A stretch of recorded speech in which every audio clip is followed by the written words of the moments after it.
The hardest part is being human, and I'm going to share some of this equation. So we have human traits, right? These are things that today a computer, an AI, does not have.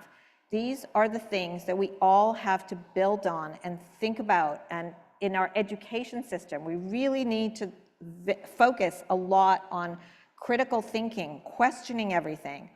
We also have capabilities that the AI brings to the table, right? Whether it's speed and scale, asking for ideas, doing data analysis, different from what you do, but it does it faster, efficiency, et cetera. So when we think about the outcomes that we want to get, right, and these are just some of the outcomes, the question that we should be asking at every single point is, how do we take human traits, and it's not like taking all of these and adding the AI capabilities to get the outcomes, but how do I take some of the human traits, whether it's for a job or for a task, to get better outcomes?